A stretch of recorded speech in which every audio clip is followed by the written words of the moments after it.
Assalamualaikum warahmatullahi wabarakatuh. Halo mahasiswa sekalian, semoga kalian semua dalam keadaan sehat dan semangat dalam menimba ilmu hari ini.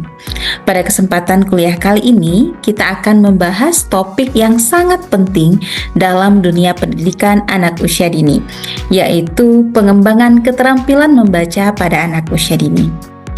Seperti yang dapat adik-adik lihat, topik kita menjadi perhatian yang serius di lingkungan akademik. Sebab membaca bukan hanya sekedar kemampuan teknis untuk mengenal huruf dan kata, melainkan merupakan fondasi dari seluruh proses belajar anak sepanjang hayat.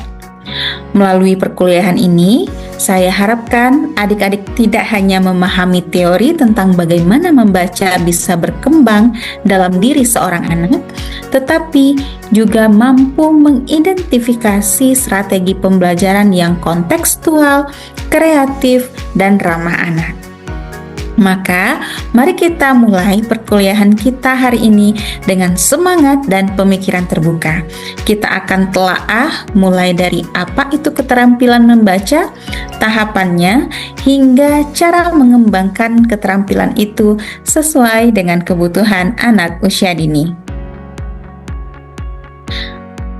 Mari kita lihat tujuan dari kegiatan kita hari ini, yaitu yang pertama, mahasiswa mengetahui strategi stimulasi keterampilan membaca.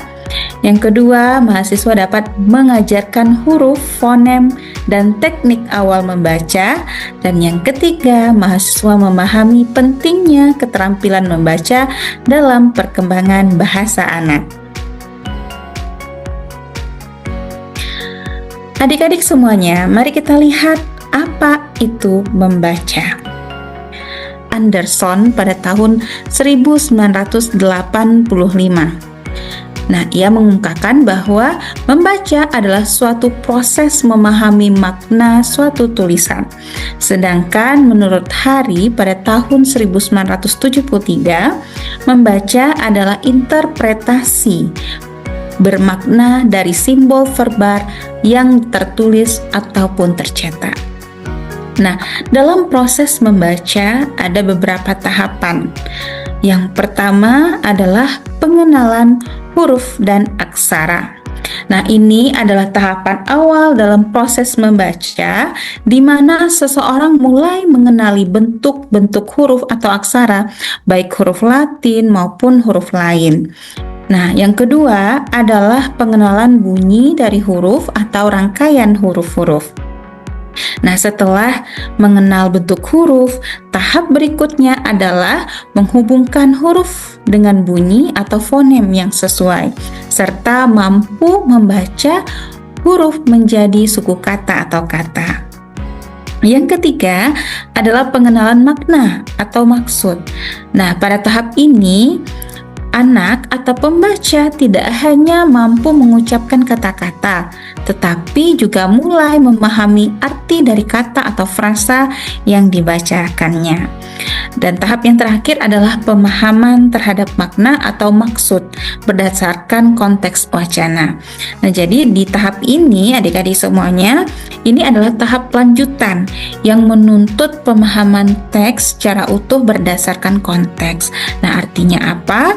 Artinya pembaca bisa menangkap pesan, maksud penulis, serta hubungan antar kalimat atau paragraf.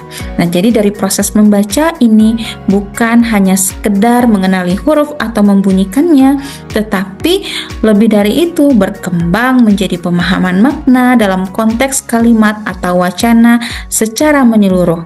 Nah, proses ini penting dalam membangun literasi fungsional, yaitu kemampuan menggunakan hasil bacaan untuk berpikir, berkomunikasi, dan memecahkan masalah. Nah, sekarang mari kita lihat apa pentingnya membaca pada anak usia dini. Nah, ini adalah ada 6 tahapan kemampuan membaca pada anak ya, yang yang mengacu pada stage of reading development. Nah, kita lihat yang pertama itu adalah tahap 0 atau pramembaca. Nah, jadi anak pada tahap ini, anak berada pada tahap awal sebelum benar-benar mengenal huruf. Nah, mereka mulai belajar konsep cetak ya. Nah, jadi baru menyadari bahwa tulisan menyampaikan pesan dan mulai mengenal bunyi bahasa. Nah, kita lihat tahap pertama, yaitu tahap mengenali bentuk-bentuk huruf. Nah, jadi pada tahap ini, anak-anak mulai mengenali bentuk huruf, menghubungkannya dengan bunyi atau fonem, dan mulai mengeja kata-kata sederhana. Selanjutnya ada tahap 2 atau fase. Nah, jadi pada tahap ini, anak mulai membaca kalimat sederhana dengan lancar, namun meskipun masih terbatas pada kosakata yang sering mereka temui. Nah, jadi di dalam tahap ini pemahaman makna mulai berkembang meskipun masih dangkal ya adik-adik semuanya. Kemudian tahap 3, membaca untuk mencari hal yang baru. Nah, ini bagaimana? Jadi anak pada tahap ini, anak mulai membaca untuk mendapatkan informasi. Nah, fokusnya di sini bukan hanya pada bunyi huruf, tetapi pada isi bacaan dan pemahaman makna. Kemudian di tahap keempat, yaitu tahap memahami beragam sudut pandang. Nah, pada tahap ini, anak mulai mampu membandingkan dan menganalisis isi dari teks dari berbagai sudut pandang. Nah, jadi di sini kemampuan berpikir kritisnya mulai terasah. Kemudian di tahap terakhir, di tahap 5, yaitu tahap merekonstruksi dan merekonstruksi. Ya. Nah, jadi di tahap ini pembaca dewasa mulai menyusun kembali makna teks dan mengkritisinya. Nah, tahap ini mencerminkan kemampuan membaca secara reflektif dan evaluatif yang lebih kompleks. Nah, jadi kesimpulannya apa adik-adik? Tahapan ini dia menunjukkan bahwa kemampuan membaca berkembang secara bertahap dari pengenalan dasar simbol huruf hingga ke pemikiran kritis dan evaluatif. Nah, jadi penting bagi guru dan orang tua untuk memberikan stimulus dan dukungan yang sesuai untuk setiap tahap perkembangan anak. Nah, kita lihat ada beberapa stimulasi untuk keterampilan membaca pada anak usia dini. Yang pertama, membacakan cerita. Nah, manfaatnya apa ketika anak-anak dibacakan cerita? Yang pertama, meningkatkan kosakata dan struktur bahasanya, melatih konsentrasi dan daya imajinasi anak, kemudian membiasakan anak dengan alur cerita, tokoh, dan konflik sederhana. Yang kedua yaitu menyusun kata dari huruf. Nah, ini sangat bermanfaat sekali adik-adik semuanya ketika kita implementasikan kepada anak-anak, di mana manfaatnya adalah untuk melatih kesadaran fonemik dan urutan huruf, membantu anak untuk belajar mengeja dan membaca kata sederhana, kemudian juga merangsang pengenalan huruf dan pembentukan kata bermakna. Nah, yang ketiga itu untuk menggunakan media flashcard. Nah, media flashcard ini sangat membantu anak untuk mengenal huruf, kata, dan objek secara visual dan verbal. Dia akan lebih menguatkan memori anak melalui repetisi atau pengulangan, akan lebih menarik perhatian anak karena adanya penggunaan warna dan gambar. Nah, jadi stimulasi membaca pada anak usia dini ini adik-adik tidak harus bersifat formal atau akademis.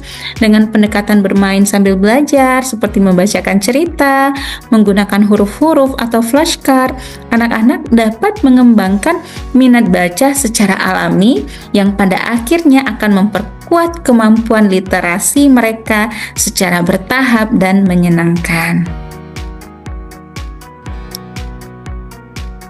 Nah, bagaimana dengan pembelajaran huruf? Nah, pembelajaran huruf ini bisa dilakukan dengan mengenalkan anak gambar, kemudian huruf A sampai Z dengan ilustrasi sesuai dengan huruf, dan pengenalan huruf secara visual, suara huruf, asosiasi huruf dengan objek. Nah, di sini dapat adik-adik lihat seperti gambar yang tertera ya. Nah, kemudian kita lihat pembelajaran fonem. Apa itu fonem? Ada yang tahu? Nah, fonem adalah bunyi terkecil dalam bahasa yang membedakan makna, seperti B pada kata bola. Nah, tujuan pembelajaran fonem ini untuk apa? Untuk menghubungkan huruf dengan bunyi, melatih anak mendengarkan dan mengucapkan bunyi huruf secara tepat, menjadi dasar bagi kemampuan anak untuk mengeja dan membaca. Jadi metode ini penting untuk memperkuat keterampilan membaca awal secara menyenangkan dan efektif.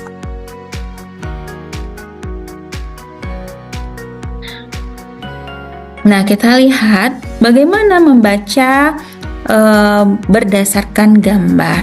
Nah, jadi membaca berdasarkan gambar ini yaitu bagaimana anak menggunakan gambar sebagai petunjuk, mengembangkan kemampuan memprediksi, mengaitkan gambar dengan kata. Nah, jadi strategi ini mempermudah anak untuk memahami konteks sebelum bisa membaca teks secara penuh, serta anak-anak nantinya dapat membangun keterampilan literasi secara bertahap dan menyenangkan. Nah, ini adalah beberapa tantangan yang dihadapi oleh anak-anak. Anak-anak kesulitan dalam membedakan bunyi huruf, kemudian adanya kurang motivasi dan kesulitan konsentrasi. Nah, bagaimana cara untuk mengatasinya? Nah, ada beberapa cara untuk mengatasi tantangannya. Yang pertama adalah pendekatan individual. Nah, pendekatan individual itu seperti apa? Pendekatan individual yaitu menyesuaikan metode dengan kecepatan dan gaya belajar masing-masing anak. Kemudian yang kedua, memberikan mereka pujian. Jadi memberikan motivasi dan membangun rasa percaya diri anak atas pencapaian kecilnya. Kemudian yang ketiga yaitu membuat aktivitas membaca yang menyenangkan.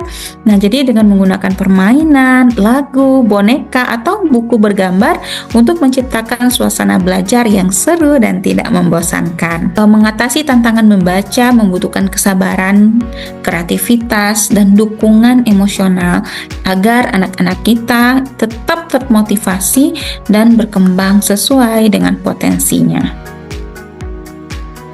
Nah, di sini perlunya keterlibatan orang tua, karena kehadiran dan dukungan orang tua sangat mempengaruhi motivasi dan kebiasaan membaca anak sejak usia dini. Nah, bagaimana bentuk keterlibatan orang tua yang efektif? Yang pertama, membaca bersama sebelum tidur. Nah, kita bisa menjadikan membaca sebagai rutinitas yang menyenangkan, yang memperkuat ikatan emosional antara anak dan orang tua. Kemudian dengan mengunjungi perpustakaan, mengajak anak memilih buku favoritnya yang mendorong minat baca anak dan rasa ingin tahu anak. Kemudian yang ketiga itu berdiskusi setelah membaca. Nah, berdiskusi setelah membaca ini kita bisa mengajak anak-anak untuk bercerita kembali, menanggapi tokoh atau menyampaikan pesan dari cerita. Jadi keterlibatan orang tua membantu menciptakan lingkungan literasi yang positif di rumah, membangun rasa cinta membaca, serta mendukung perkembangan bahasa dan pemahaman anak secara alami dan menyenangkan. Nah, kesimpulannya yaitu yang pertama, membaca adalah proses bertahap, mulai dari huruf, bunyi, hingga ke pemahaman.